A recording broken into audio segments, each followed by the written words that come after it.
¿Qué tal? Buenas noches, bienvenidos a Espiral.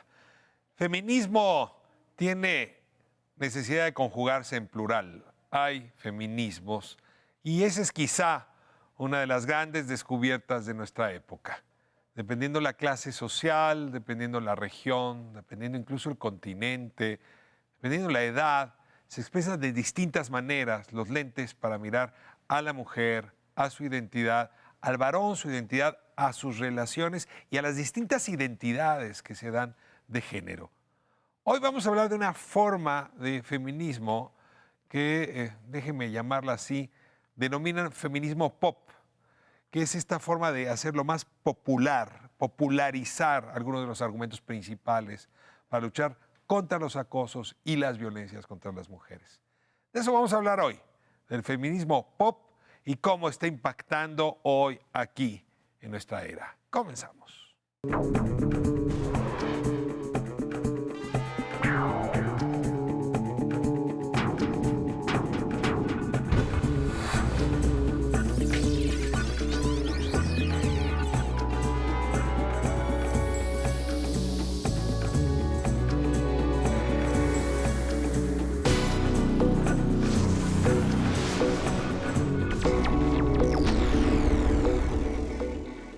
Bueno, abrimos nuestra conversación. Ha sido tema intenso en México este año.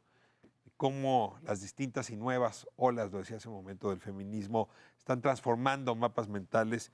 Y yo diría sí entre mujeres, pero particularmente entre hombres. Y hoy justamente he invitado pues, a personalidades que han estado metidas desde su trinchera, desde el periodismo, desde el activismo, justamente en esta discusión. Y pongo un libro en medio como pretexto, justamente de Catalina Ruiz Navarro, Las mujeres que luchan se encuentran, Manual de Feminismo Pop Latinoamericano. Me da mucho gusto tenerte aquí. Muchísimas gracias por la invitación. Cuéntame, ¿y este tomo cómo llegó a las librerías? Mira, es un libro que yo sé que se ve pesado, son 600 páginas del libro, todas escritas casi todas acá en México, de hecho fueron 2 años encerrada escribiendo, pero es un poco un mapa de navegación por las discusiones del feminismo latinoamericano contemporáneo. Entonces, obviamente no son todas mis ideas, sino un poco las ideas que yo he estado recogiendo de todos los debates que se han dado en la región y de un poco cómo bajar algunos debates que se han dado en inglés y que de pronto los necesitamos y de cómo traer al mundo de la literatura o a estos espacios unas discusiones que a veces se dan en espacios rurales, que se dan en comunidades o que se dan en la oralidad, pero que no están escritas, como para empezar a pensarnos desde Latinoamérica y desde donde estamos en este momento. Y siempre la pregunta es si en efecto Latinoamérica comparte elementos comunes o no Yo de creo que esta movilización, que eso me interesa mucho y quienes hoy participan nos pueden ayudar justamente a responder esa pregunta. ¿Tú crees que sí? yo creo que Bueno, deberíamos... ahora le doy la bienvenida también a Laura Aguirre, ella es periodista de Alaraca, El Salvador. Bienvenida. Muchas gracias por la invitación también. Los mejores periodismos que se están haciendo en México vienen de El Salvador. ¿Tienes una idea por qué? Bueno, de hecho, qué bueno que lo mencionas, porque en El Salvador, aparte de todas las cosas bastante feas que se escuchan, es uno de los países donde se hace muy buen periodismo. Y ya tiene muchos años y tiene muy buenos periodistas, pero también es un periodismo que no tiene perspectiva de género, y ahí es donde nosotros entramos. Y por eso es que con un grupo de mujeres salvadoreñas creamos este medio que se llama Alaraca, con el objetivo de poder hablar de las cosas que no habla de ese otro buen periodismo, ¿no? Que son los temas de género, temas de diversidad, feminismo. ¿Y eso hace que otros medios cambien? Por ejemplo, El Faro se siente desafiado por Alaraca. Espero que sí, deberían de. Es un medio excepcional, pero en efecto ahora que lo dices, Claro. hay cosas que recoger de este Eso esperamos, argumento. sí. A ver si nos hacen Alaraca también acá en nuestro país, en México. Yo espero también. Tamara de Anda, Plaqueta, el prólogo justamente del libro de Catalina es tuyo. Sí, un honor escribirlo. Catalina es una de las personas de las que yo más he aprendido de feminismo, no solamente leyendo sus textos, sus columnas, sino en las fiestas, en las fiestas, en el perreo, en la vida. Y su libro me parece un excelente punto de partida para todas las personas interesadas en el tema, porque además de que es muy entretenido y muy fácil de leer, está muy bien documentado. Estoy haciendo el comercial, soy como la mejor representante que puede tener. Y que me parece muy importante porque siento que muchas veces nos encerramos en discusiones muy necias a un nivel muy básico donde no nos tomamos la molestia de escuchar las voces de las mujeres que han estado ahí siempre y entender un poquito más conceptos. Entonces, este trabajo de divulgación del feminismo y intentar encontrar entre todas como una base común es muy importante y por eso creo que es un excelente libro y fue un honor prologarlo. Pues y decir que Catalina lo explica todo para que después sean las nuevas generaciones quienes nos expliquen todo a nosotras. ¿Un manual era necesario a estas alturas? 1 y 500 y 1000, 1000, 8000. Todos los que sean posibles. Por supuesto que sí. Tamara, pues muchas gracias por estar con nosotros. Y Lidiet Carrón, muchísimas gracias, también periodista. Hola. Ya habíamos tenido el honor, me da muchísimo gusto que estés aquí. Gracias. Eres autora de La Fosa de Agua y cuéntame un poco tu vinculación con el feminismo pop latinoamericano. Pues no entiendo muy bien lo de pop, si se refiere a popular o se refiere a que explota, como ha explotado en estos años. También pues olas muy diversas, muy distintas y muy interesantes. Yo creo que es el feminismo, por lo menos, por ejemplo, aquí en la Ciudad de México, es el movimiento social vivo más relevante que hay. Entonces, y eso desde el periodismo, pues, ¿no? Se puede ver y hay muchas discusiones en redes, en la academia. En la academia hay discusiones muy interesantes sobre, porque se habla del feminismo, pero en realidad hay muchos feminismos, ¿no? Hay tantos feminismos como podría haber marxismos, por poner una. Pues hay unas discusiones muy interesantes y creo que pues sí está aportando, es digamos, de la corriente de pensamiento que más está aportando ahorita en América Latina. Me llamó mucho la atención esta discusión, hablando de los distintos feminismos, que surgió entre el feminismo estadounidense y el feminismo europeo. Por cierto, a propósito de lo que podía o no ser calificado de acoso, de lo que podía o no ser calificado de violencia. Fueron, digamos, documentos de un lado, documentos del otro. Y mientras estaba viendo esta discusión me preguntaba cómo iba a aterrizar en América Latina, ¿no? Que además siempre es una zona del mundo que ha tenido un pie en un lado y un pie en el otro. A veces se siente, pregúntenle a Buenos Aires, muy francesa, ¿no? Y a veces se siente muy sajona, muy estadounidense. Y eso ya pasó, o sea, ese debate aterrizó en México. Encantaría que pudieran narrarlo, ¿no? Si me ayudaran un poco a distinguir el debate primero entre el feminismo europeo y el estadounidense y luego cómo lo vieron aterrizar en las generaciones actuales en América Latina. ¿Quién quiera comenzar? Bueno, primero yo no creo que haya una diferencia entre el feminismo americano y europeo. Hubo una carta de unas francesas que no eran representativas tampoco del movimiento feminista. Eran mujeres que se decían feministas, pero que no estaban representando como al movimiento feminista francés, ni europeo mucho menos. En donde dijeron que era un poco puritano que nosotras nos estuviéramos quejando del acoso que vivimos todos los días y que no nos impide vivir tranquilas. Pero creo que eso fue una confrontación muy pequeña que se salió de proporción. Y la otra cosa es que yo creo que ese debate no aterrizó en Latinoamérica, sino que arrancó aquí. En octubre del 2015, Juliana de Faria en Brasil lanzó un hashtag que era Meu Primer Asedio, que se hizo viral en Brasil en ese octubre y que luego lo replicamos acá desde México con el hashtag Mi Primer Acoso en el 2016 en abril. Y acá comenzaron varias conversaciones sobre acoso puntualmente en esta ciudad que tuvieron que ver con el acoso de Andrea Noel, con el acoso de varias chicas, que estos temas empezaron a ser virales y llegaron a los medios de comunicación. Entonces yo diría que si esa conversación, antes que aterrizar en Latinoamérica, arrancó en Latinoamérica. Y luego esto pasó a Estados Unidos y luego el Me Too se volvió un fenómeno internacional y como que ahora sentimos que el Me Too nos llegó luego. Pero a mí me parece muy importante recordar que esa es una conversación que arrancó en Latinoamérica. Yo quizás solo quiero aportar algo, y estoy un poco en desacuerdo con vos en que no hay una diferencia entre el feminismo estadounidense y europeo, porque al menos tenés razón, ni son representantes las europeas de todos los feminismos, y eso para mí es muy importante de dejarlo claro, que se escribe feminismos con S mayúscula, porque son muchos y muchas perspectivas. Y creo que al menos las francesas, por la historia que tiene el feminismo francés, sí hay una parte que tiene una historia en la que es distinto cómo conceptualizan los temas de sexualidad y acoso a como lo hacen las estadounidenses, que es la corriente que más nos ha influenciado a nosotros y que viene de una de las feministas clásicas del derecho penal, que es Maquinon, ¿no? Y gracias a la cual nosotros tenemos ahora los conceptos penales de acoso sexual, acoso laboral, que son los que tenemos. Entonces, y sí tienen diferentes raíces y entienden la sexualidad de diferente manera.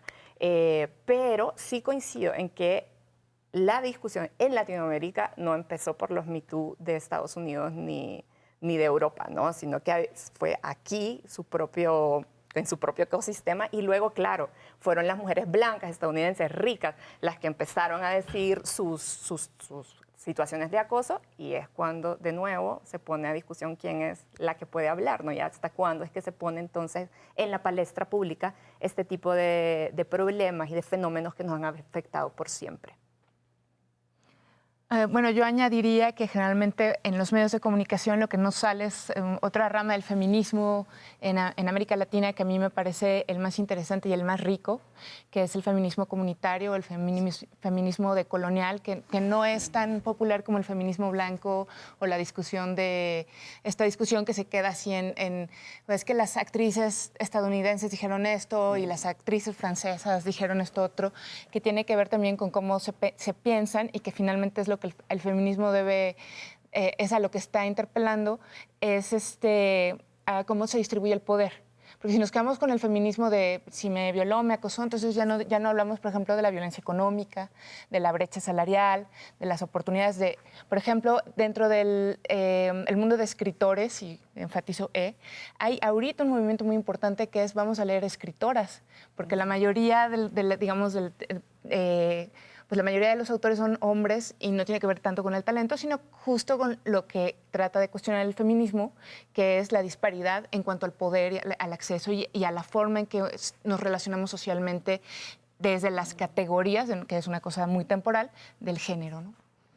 Sí, creo que estaba el caldo de cultivo a nivel global para que esto ocurriera. Estas discusiones que se han dado en gran parte gracias a las redes sociales, y en las que gracias a esas discusiones muchas nos hemos nombrado feministas, y por lo tanto hemos subido el nivel de la discusión, como que estaba que ni mandado a hacer para que explotaran estos movimientos. Ya como cuál explotó primero, dónde llegó, el chiste es que está ocurriendo. Está ocurriendo, y pues sí, el que pasó en Estados Unidos fue muy poderoso, tanto que el Me Too fue el que bautizó varios movimientos que ocurrieron aquí en México para señalar primero a personas famosas, pero también después a personas de distintos gremios, y que ya la discusión de es que sí es acoso, no, aquí está esta violencia que está ocurriendo, y no se trata ni siquiera de nombres, sino de hacer evidente que está normalizada esta violencia a todos estos niveles. Y que me parece muy valioso, que nos ha ayudado a organizarnos y a no dejar el tema, como pensar qué vamos a hacer. Sigo con la lógica de feminismo, nada más para poner otras de las representaciones que me parece han estado jugando, y son las representaciones por generación. Si uno escucha hablar, sobre todo a las feministas de la tercera ola, y déjenme ahí circunscribirme a lo que escucho en México, sí hay un léxico, sí hay temas, sí hay asuntos que no alcanzan a embonar con las de la cuarta generación. Alguien, por ejemplo, Marta Lamas me decía, no es un tema de generación, es un tema ideológico, y yo les pregunto si algo tendría que ver que la generación también te da una lente ideológica distinta para mirar las cosas. Entonces, a ver, así como estaba hablando como de los distintos orígenes culturales o las distintas matrices, les pregunto si generacionalmente, tercera, cuarta ola, ¿dónde están las diferencias? Y si habría incluso diferencias ideológicas entre generaciones. Mira, yo creo que con el tema puntual de acoso, porque si nos vamos a todos los temas vamos a tener resultados muy diferentes, pero con el tema de la discusión de acoso hay una cosa que es muy importante y es, como lo decías tú, la desigualdad de poder. ¿Quiénes son las mujeres más acosadas? Pues las mujeres más jóvenes, las niñas, las que menos poder tienen, las que de pronto no son las jefas en el trabajo, que no quiere decir que las mujeres con poder no las acosen, va, claro que sí, pero las acosan personas con más poder que ellas, entonces ahí se limita el número de personas que podrían estar en esa capacidad. Y hay una cosa que sí se siente mucho con la edad, yo me siento ahí que estoy, yo soy elder millennial ahí en esa última generación, y digamos que una cosa que sí he visto... El del millennial sería de las millennials de la primera tempranas. generación. Yo llamo millennial de Temprana. panzazo. Millennials tempranas. Cuando sí éramos a los primeros que nos dieron millennials. Pero ya a uno lo acosan menos cuando uno le va mejor en el trabajo, ya tiene reconocimiento, tiene un nombre, tiene unas redes, una familia. Todo ese tipo de cosas sirven sirven para desincentivar el acoso. Porque tiene que ser alguien que tenga más poder que tú para que pueda salirse con la suya, porque si no, pues tú le dices, ay, no, pues quita, y ya está, y no pasa a mayores, porque tiene suficiente poder para decir que no. El problema es cuando no. Y las peladas jóvenes son las que están literalmente viviendo eso en ese momento, en este momento, y son las que están saliendo a las calles. Y yo creo que eso es una cosa muy valiente que hay que entender desde el mundo que ellas están viviendo ahora. Y también hay algo que tiene esta brecha generacional, creo que más que generacional, es de clase. Sí. Que las feministas que tienen de la segunda, igual tercera ola de panzazo, segunda ola de panzazo, bueno, o sea, las que están... Las de la De generación Simone de antes. Beauvoir Sí. a las feministas de los 70. La segunda No, pues ola. más bien como de 70, 60, 80, 70 y 80. Es que, ¿sabes qué pasa? Que esas olas no son tan marcaditas y tan perfectas, porque además en Latinoamérica tenemos cosas de clase, de educación, unas brechas de desigualdad que hacen que... De racismo. Sí, además hablar de olas racismo. también es muy desde el feminismo blanco. Claro. Entonces, bueno, digamos que las de la generación anterior, que tienen mucha más visibilidad ahora mismo, no hay tanta conciencia de clase. Entonces, para ellas, volviendo al tema del acoso, que ha sido muy evidente, es muy sencillo decir, no, pues el acoso no es para tanto. El acoso, pues la verdad es que sí están exagerando muchísimo, pues porque ellas no lo viven. Y no se trata de una cosa de edad, se trata de una cosa de que no se suben al metro, Claro. que no andan por las calles. Y por lo tanto es muy sencillo desestimar las voces de quienes sí padecen esta violencia. Hay un concepto que se llama interseccionalidad.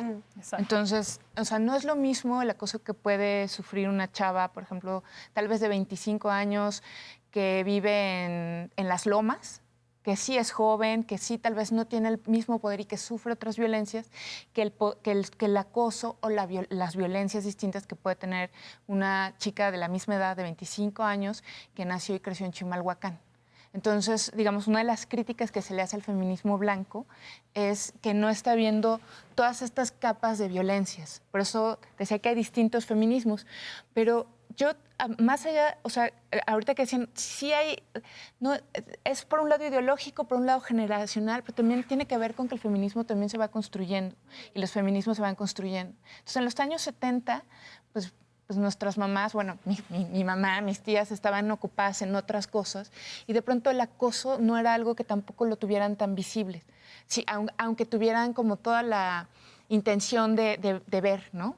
Estaban más ocupadas con los derechos sexuales y reproductivos, con el derecho a trabajar, etcétera, ¿no? Y pues las chavas que están viviendo ahora, que sí, insisto, es un movimiento muy vivo, es el más vivo desde mi punto de vista, menos en la Ciudad de México, pues además les toca una época distinta. Ya esas discusiones tal vez ya se han ahorrado una parte, pero además viven en una sociedad mucho más violenta en términos sexuales. Entonces, claro que hay distintos lentes, pues, ¿no? Ahora, Laura, si no te importa, me voy a corte Ok, y perfecto. regresamos contigo justamente. Sí, porque tengo Vamos a mucho que corte, decir. volvemos.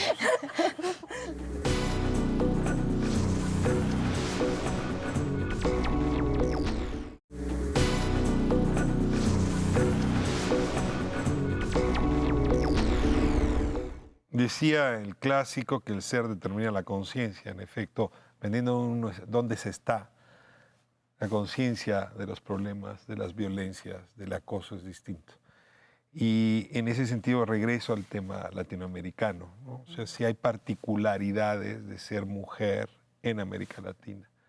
En efecto, el acoso está presente y al mismo tiempo coexiste con algo que no pasa en otros lados del mundo, ¿no? Los feminicidios, por ejemplo, ¿no? Una agresión que arrasa como epidemia, sobre todo en los mismos patrones donde hay criminalidad organizada. Y desde luego donde más golpea, pues es en las zonas otra vez más vulnerables de la sociedad, sea por región, sea por edad, sea por origen racial. Laura, te interrumpí justamente cuando estábamos en Sí, quizás solo quiero abonar un poco a la pregunta que vos decías sobre las diferencias, si hay diferencias entre estas generaciones o olas de feminismo. Primero, igual que Tamara, pienso que esto es un concepto más occidental del feminismo occidental, de querer ver como que todo va en una línea de progreso, ¿no? Desde la primera ola hasta la cuarta, ¿no? Si es que existe. Definitivamente, si lo vamos a identificar así, hay diferencias conceptuales entre cada una. Pero eso no, a mí me preocupa mucho que tratemos de decir, bueno, estas señoras ya están viejitas y no saben qué es lo que nosotros estamos viviendo. De hecho, yo creo que lo que hace falta mucho es oírnos. Y las feministas de la segunda ola efectivamente hablaban más de los derechos reproductivos, pero fueron las primeras en Estados Unidos, claro, y son blancas y todo, y no reconocían la interseccionalidad, pero fueron las que pusieron, al menos en el discurso occidental, el tema de los derechos reproductivos y el tema del acoso sexual también, porque volvemos, ellas son las que crearon el término de acoso sexual en el derecho penal que ahora todavía usamos. Entonces, y luego la tercera ola que se vino con toda la cuestión de la identidad y la teoría queer, que son otras cuestiones, que son otras cosas que también no se veían antes. Ahora, al mismo tiempo que esto pasaba en Estados Unidos y en Europa, en el resto del mundo las mujeres no estaban calladas y sentadas en su casa sin pensar, ¿no? Entonces ahí venimos de nuevo con el feminismo decolonial, los feminismos postcoloniales, porque en ese mismo momento habían ya otras mujeres que estaban en las antípodas del término feminismo, ¿verdad? Y tenés a indígenas, a mujeres indígenas, a mujeres indias, a mujeres árabes, etcétera, que también están creando conocimiento y también están tratando de plasmar desde sus propias realidades lo que les está pasando. Y no le llaman acoso, le llaman de otra manera y surgen los conceptos de violencia doméstica, surgen todas estas cosas que ahora nos sirven a las que estamos luchando también para poder nombrar eso que nuestras madres todavía no podían nombrar. Ese es el esfuerzo siempre, ¿no? Y difícil en un programa como este, en una conversación como esta, no solamente no nombrar, sino ponernos medianamente de acuerdo en qué es lo que estamos nombrando. A ver, Catalina se arriesga y pone feminismo pop. Sí. Creo que ni lo que ocurre en los 70, ni lo que ocurre con el siglo XIX, ni lo que ocurre con Simone de Beauvoir se pudo haber llamado feminismo pop. Entonces ahora ayúdenme a definir qué es eso. Creo que ya nos ayudaba, que es feminismo que estalla. Pero a ver, ¿qué quieres decir por feminismo pop? Pues mira qué curioso que Simone de Beauvoir terminó convirtiéndose en una figura del pop y eso es muy interesante. Pero yo puntualmente, ¿qué quiero decir? Iba mucho por donde tú lo estabas diciendo. Yo acá en México tuve una experiencia maravillosa de trabajar con mujeres indígenas y rurales mesoamericanas, lideresas, como Lolita Chávez, como Bettina Cruz. Y una cosa muy interesante de hacer esos talleres es que a mí me tocó salirme de todas mis lógicas urbanas blanco-mestizas para entender estas otras lógicas y estos otros lenguajes que a veces estaban atravesados por rituales que yo de pronto no entendía, por otras palabras, por otras maneras, otros tiempos, otras formas de decirlo, que se estaban acomodando a un lenguaje popular que era de ellas y que era el que les pertenecía a ellas. Entonces, para mí, hacer feminismo pop es una estrategia del lenguaje. Yo no le puedo llamar feminismo popular porque yo no soy una mujer indígena y rural y no se trata de eso, pero yo sí conozco muy bien cómo es ese lenguaje popular de las chicas jóvenes urbanas, blanco-mestizas latinoamericanas, que además es una clase casi que transversal, como en Latinoamérica tenemos estas divisiones de clase y raza tan fuertes. Yo que soy colombiana, pues tengo mucho más en común con las chicas colombianas de clase media que con las mujeres populares colombianas que pueden haber nacido en mi misma ciudad. Entonces, eso es un lenguaje que yo hablo muy bien y que creo que tiene que ver con unos símbolos y con una estética y con unos modos que es hablar en lengua franca y llana a las chicas jóvenes de hoy de qué se trata el feminismo, y eso es lo que yo llamo pop. Pop porque la idea es popularizarlo y que se haga popular entre las jóvenes y que se vuelva una cosa aspiracional y una cosa que de verdad las mueva y las comprometa. Yo quizás también ahí lo que sí se ha malentendido, creo, a veces. Ajá. Las críticas que yo he oído, por ejemplo, a este concepto que vos usás es que parece que es un feminismo light. No, entonces feminismo pop, feminismo light. Y bueno, yo solo veo las 600 páginas del libro de Catalina y digo, no puede ser Es lo light, menos no, light en absoluto. Entonces, también para agregar nada más, como el feminismo pop también está en Estados Unidos desde la mitad de los 90, Claro. ¿no? Y ahí para los que quieran les recomiendo una revista que es genial que se llama Beach Media, que de hecho ellas analizan lo que Catalina dice de cómo se usa o cómo la cultura popular también está impregnada de las estructuras sociales, pero también cómo se puede volver un instrumento para el activismo o para la lucha feminista, ¿no? Y que creo que esto es una de las grandes aportes que puede tener esta visión. Yo no le digo teoría, no creo que haya una teoría feminista pop, pero sí una forma de analizar la realidad, ¿no? Un concepto que ya también puso hace un momento es el de poderse escuchar. En una época donde la especie humana en general tiende a hablar más de lo que escucha, o de plano tiende a no escuchar nada. Y claro, cuando hay problemas tan serios como el de la violencia hacia las mujeres, expresada en el acoso, expresada en otras formas de violencia sexual, incluso de asesinato, el que no se escuche es un problema muy serio. Y están cambiando las maneras de hacerse escuchar. O sea, creo que sí hay lo que los clásicos llaman un repertorio estratégico, o sea, una forma de hacerse escuchar que sí tiene algo de novedoso. Voy a poner un ejemplo, que se permite con mucho mayor libertad la ira, o sea, una emoción que estaba normalmente reservada a los varones, ¿no? Bueno, tolerada entre los varones y hacia los varones. La ira como parte del repertorio para hacerse escuchar.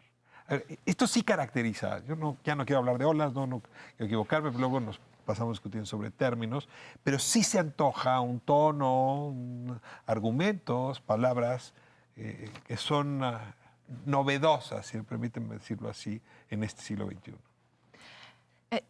Bueno, sí, pero yo lo pondría con salvedades. Yo tengo un doctorado cubriendo marchas y plantones de todo tipo, no solo de feminismos. Y sin hablar de olas, todo movimiento social. ¿Cuántas horas de cobertura tienes? Ya podría ser mi doctorado y mi postdoc. Lo que estamos, por eso insisto que es el movimiento vivo más fuerte y hay que aprovecharlo porque es cuando se innovan, es cuando salen cosas y sí hay un discurso. Por ejemplo, bueno, a ver, eso me costó muchas peleas en Twitter en su momento. El momento en que en una de las manifestaciones del glitter, y justo al feminismo light le decían feminismo de glitter y resulta que mira, el glitter en México, en la Ciudad de México hizo este movimiento tan interesante. Sí. Cuando destruyen primero incendian una caseta de policía. Es la diamantina, ¿no? Sí. Para hacer la traducción. O sea, la diamantina rosa es el glitter. Sí, entonces ya vimos que el glitter no es tan fresa, ¿verdad? Cuando hacen esto, la reacción digamos, la condena social fue muy fuerte y una de las cosas que nosotros identificamos es porque fue el uso de la violencia física por parte de mujeres, además en una acción muy bien organizada, o sea, fue muy bien planeada. El uso de la violencia física se usa en cada partido de fútbol, pero por hombres. O sea, no estoy perdonando ni haciendo una apología de la violencia, etcétera, pero el nivel de castigo social de la violencia física hacia hombres que hay cuando lo ejercen mujeres, además de manera consciente y organizada, es brutal. O sea, sí fue brutal. Yo estaba ahorita en Zacatecas y una de las cosas, estaba dando un taller y una de las cosas que me dijeron, bueno, sí, feminismo sí, pero no así, porque tienen que quemar, rayar, tumbar, ser tan desmadrosas realmente. Y yo, muy bien. ¿Y qué tal si le dices eso a Pancho Villa? Como, güey, no seas tan desmadroso, no tienes que entrar gritando, deja de pegarle tiros a la pared. Revolución sí, pero no así, querido Francisco. ¿Tú crees que le habrían dicho eso jamás? Si el orgullo de este país es cómo entraron en esos caballos por toda la revolución, tumbaron todo lo que había, le pegaron tiros a todas las... Y eso es el orgullo mexicano de la revolución. Pero cuando nosotros vamos a hacer nuestra revolución, tiene que ser, ay, sí, por favor, te voy a decir que eres un poquito machista, pero luego no te sientas mal. La revolución voy de a hacer un rayoncito aquí, pero pero nada más para que te acuerdes. Entonces no puede ser así. Que la Adelita no daba de tiros, ¿no? Y yo No, creo y que educarlos. estamos- Es Bueno, como, sí daban- vamos a hacer, Sí, daban vamos a tenemos que ser educar. las pero no se mamás, quedaron en los decirles con libros. cuidado, bueno, Claro que bebé. daban tiros. Sí, Las sí, Adelitas. exacto, pero están Pero invisibilizadas. están invisibilizadas. Por eso hacen falta escritoras y por eso está muy bien. Claro, pero cuando uno cuando uno les voltea, o sea, imagínate uno diciéndole a los padres de los 43, pero ¿por qué marchar así? ¿Por qué gritar tanto?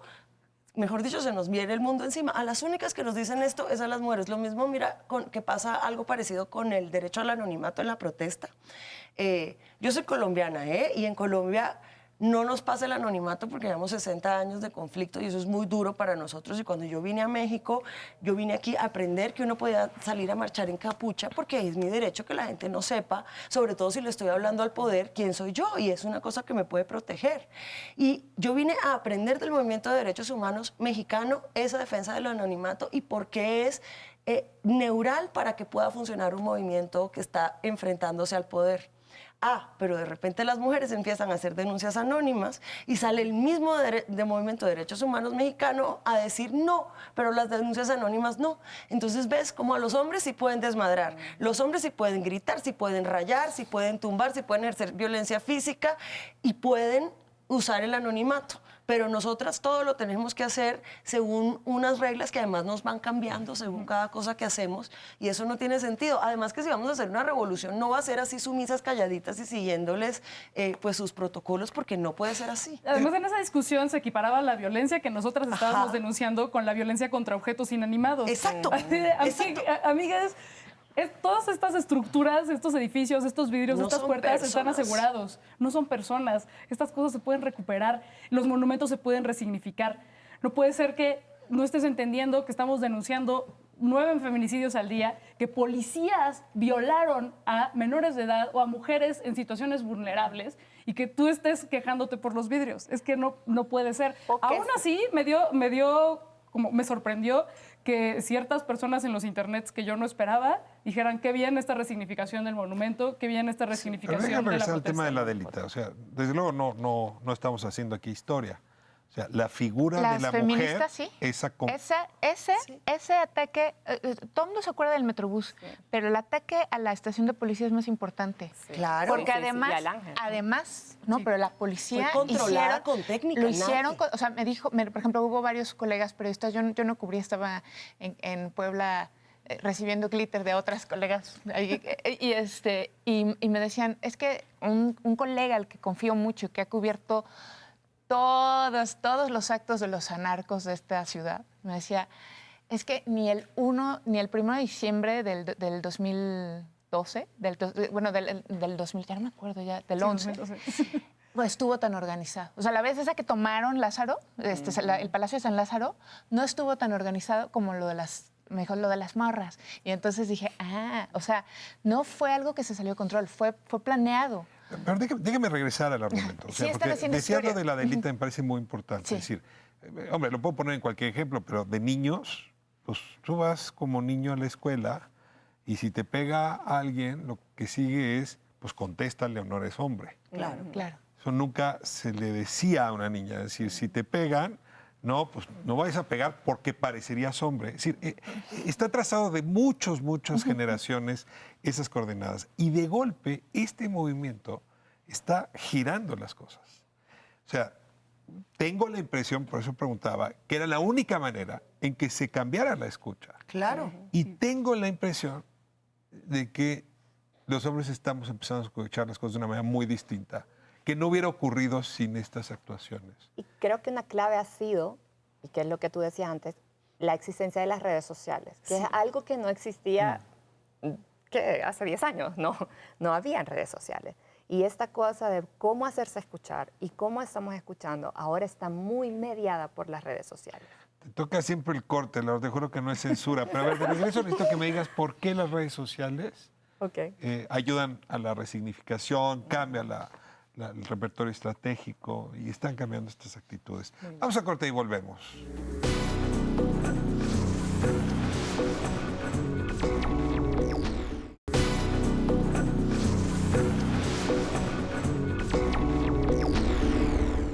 estamos de vuelta en Espiral, hablando de América Latina y las expresiones del feminismo. Entre ellas decía hace un momento a partir de su libro, Catalina Pop.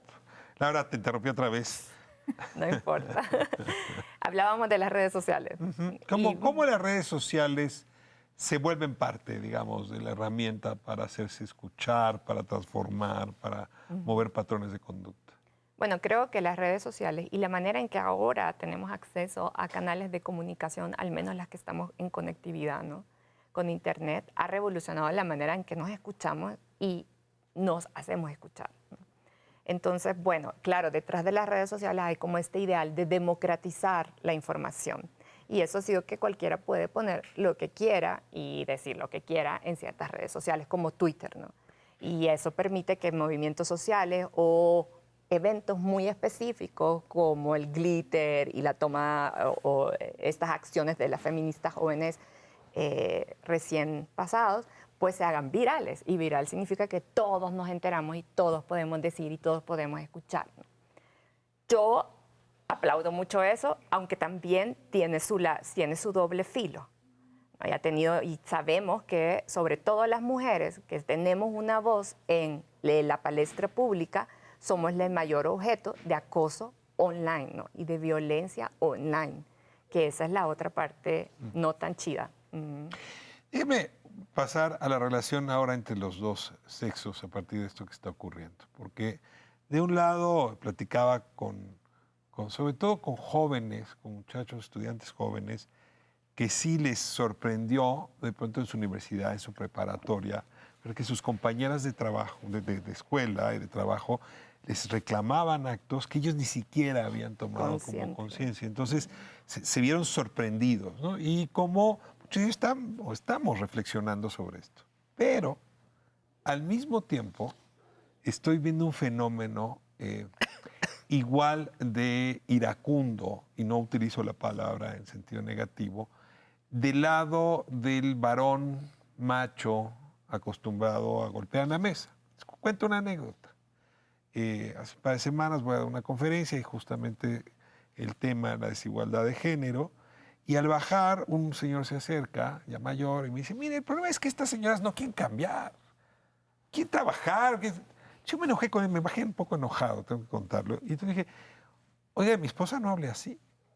Encárguese, a mí no me va a venir a agredir a mi esposa o a mi familia. Y el tipo no entendía nada de lo que estaba diciendo.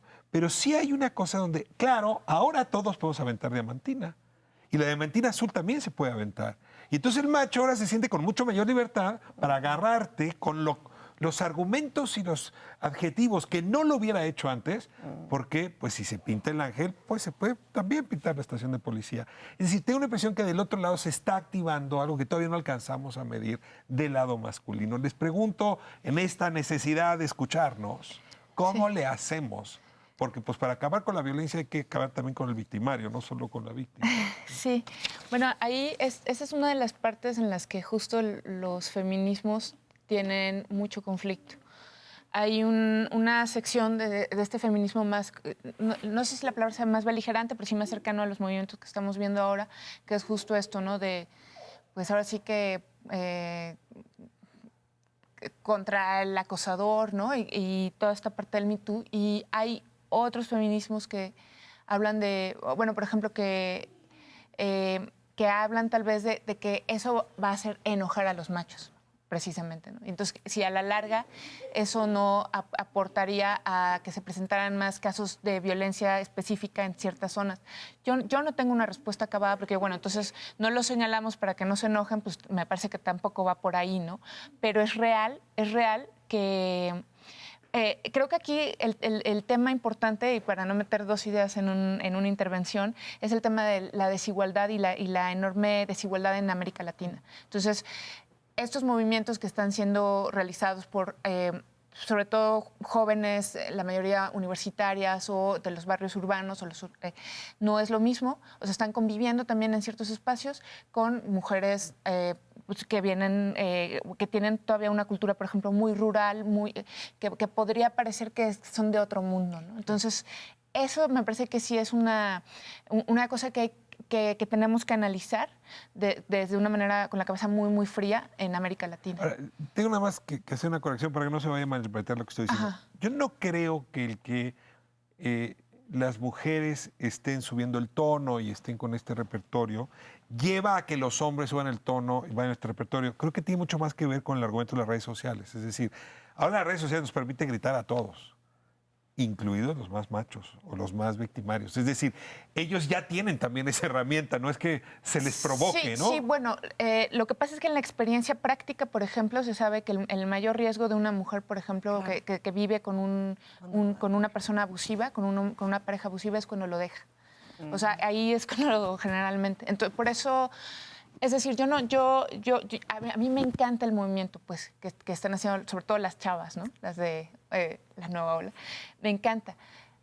Pero siempre mi trabajo de periodista es escucharlos a todos y escucharlas a todas. Entonces, cuando dices, ok, bueno, pero estos están diciendo esto, otro, y hay estas estadísticas que se disparan cuando ocurren estos fenómenos sociales, ¿no? Entonces, bueno, es algo que tenemos que discutir no para detener, sino para incorporar, pues. Yo creo también que tenés razón, o sea, y yo creo que sí, el hecho de que nosotras estemos hablando más fuerte ha provocado tal incomodidad en nuestros queridos machos y queridos, porque, bueno, yo tengo un papá, Orgullosos, un ¿no? tío y todo, que son muy buenas personas y todo, pero bueno, que todos hemos crecido en un sistema patriarcal.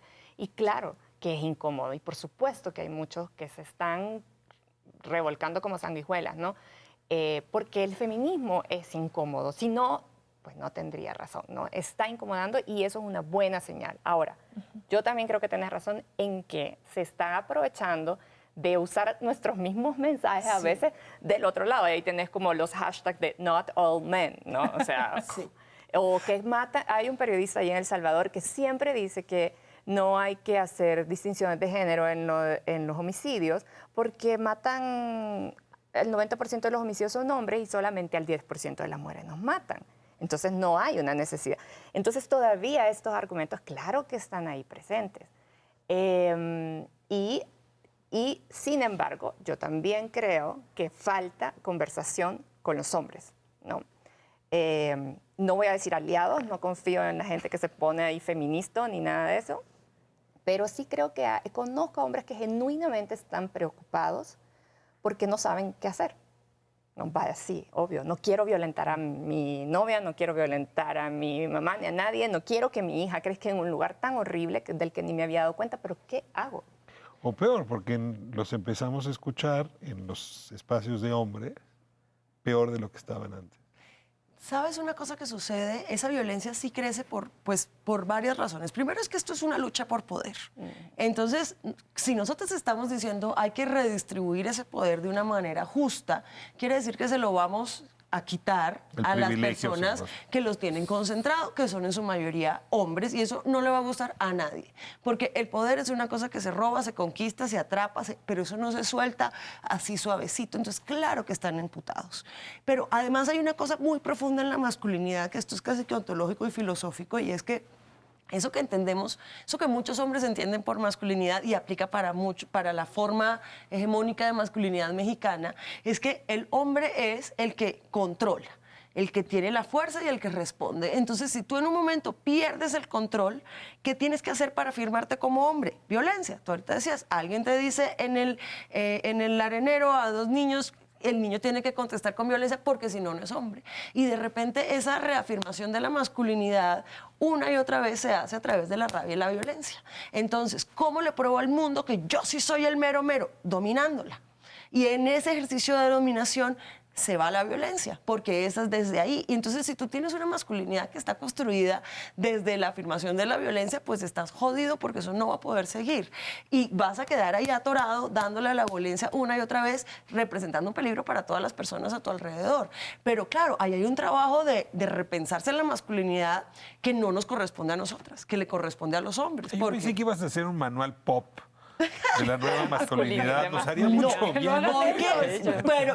pero que lo hagan los hombres, porque es que yo no soy su mamá, ni su mejor amiga, ni su salvadora. Ellos tienen que mirar cómo le hacen. Claro, recientemente fue el Día Internacional Sí. del Hombre, entonces uno esperaría que los hombres que todo el tiempo están intentando descalificar el feminismo y que dicen, sacan argumentos como, no, es que la mayoría de las personas en situación de calle son hombres, los mayores niveles de suicidio son ¿Qué vas a hombres, hacer? la población en las cárceles, la mayoría son hombres. Ok, perfecto. ¿Qué estás haciendo para organizarte y revertir esta situación y atacarla?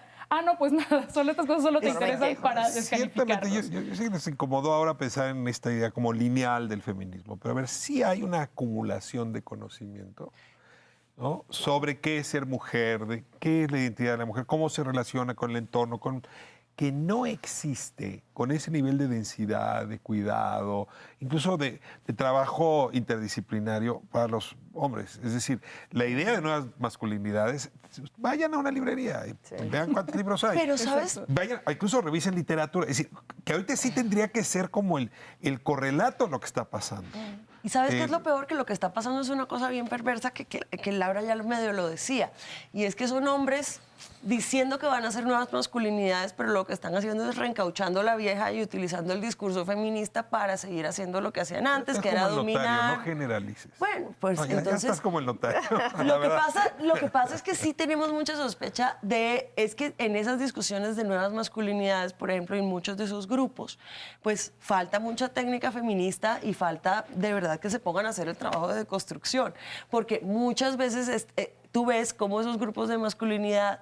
Es que yo lo he visto demasiadas veces, no he visto el primero que no lo haga, por eso te digo que en donde empiezan a usar nuestro lenguaje para llegar a decir, ay, libérate, que no tengas sexo conmigo es el patriarcado, por eso no lo tienes, así como si llegaran con un pito mágico que va a liberar a las mujeres. Y eso es un discurso que sí se ha apropiado mucho y que se ha vuelto muy peligroso.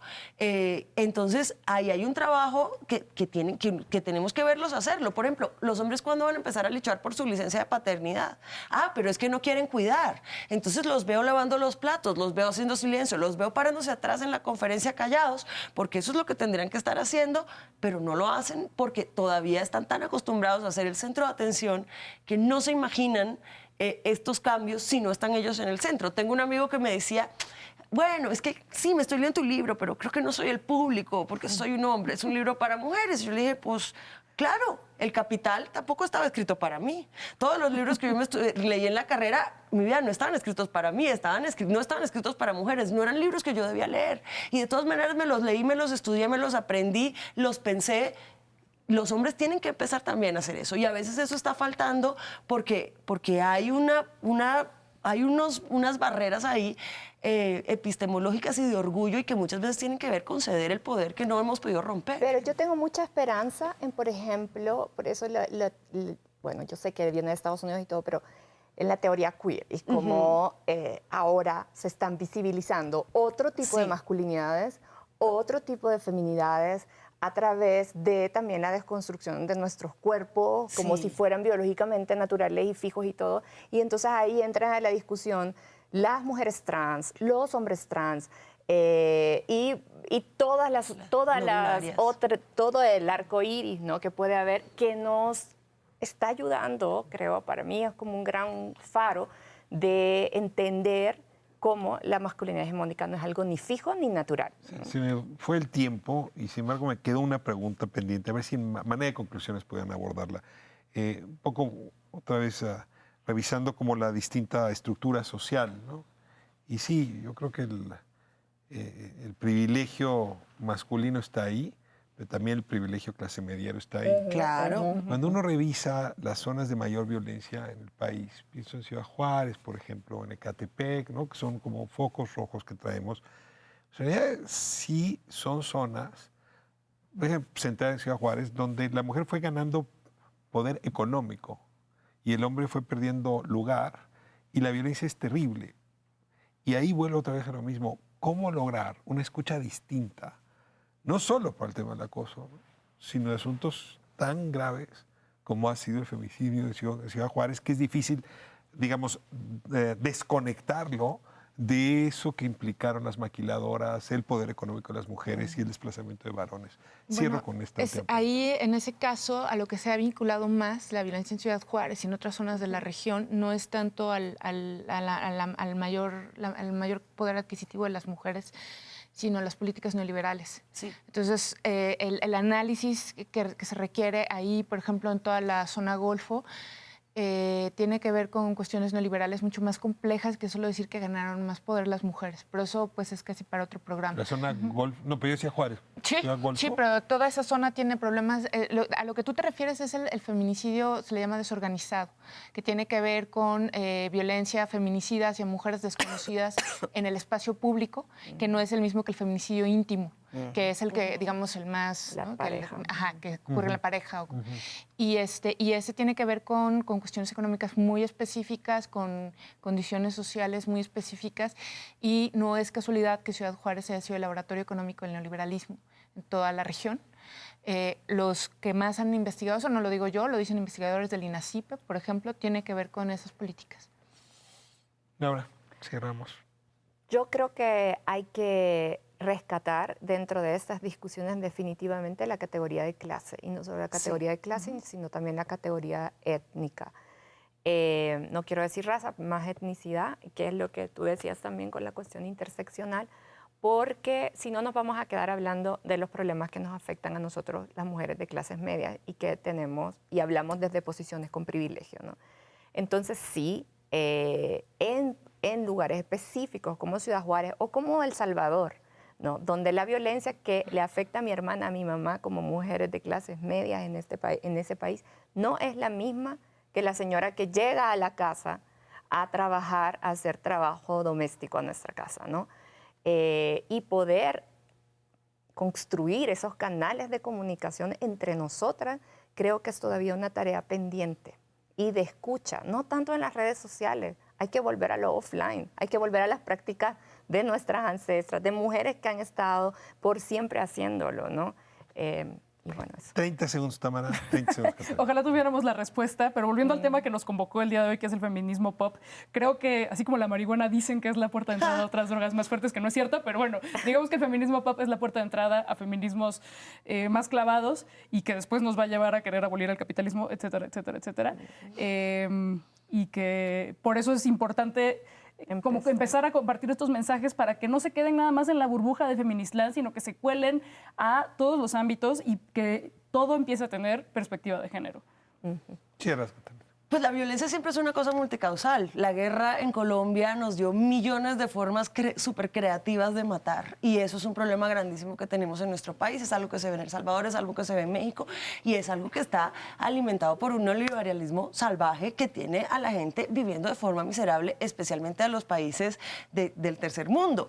Tú miras un mapa de leyes de aborto en el mundo y no es casualidad que la parte de arriba tenga unas leyes súper permisivas para aborto, y las que estamos jodidas somos todos los que llaman el Global South elegantemente, que somos en realidad los países postcoloniales, que somos los que estamos produciendo la mano de obra barata y explotada, y para tener tu mano de obra barata y explotada necesitas gente en condiciones de maternidad forzada, de desigualdad y de pobreza extrema, y eso todo se va juntando, y creo que el feminismo, especialmente latinoamericano, hace una crítica muy fuerte a eso, porque nosotras no podemos ser sino decoloniales, si no, no nos estamos dando cuenta.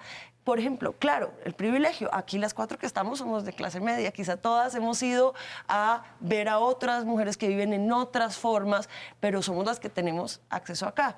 Otra pregunta, quizás a otras mujeres ni les importa salir en el programa de Ricardo Rafael, y estas discusiones tenemos que hacerlas en puentes, pero esa barrera de clase y social es un legado colonial que no hemos podido superar y que es el principal obstáculo de los feminismos.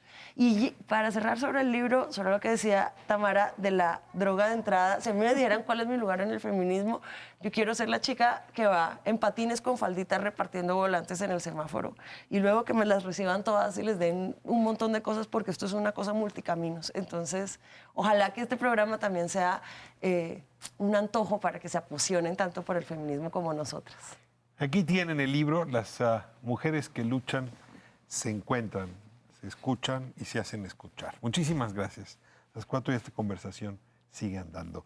Gracias a usted por habernos permitido entrar a su hogar. Nos vemos próximo jueves, 11 de la noche, Canal 11. Esto es Espiral.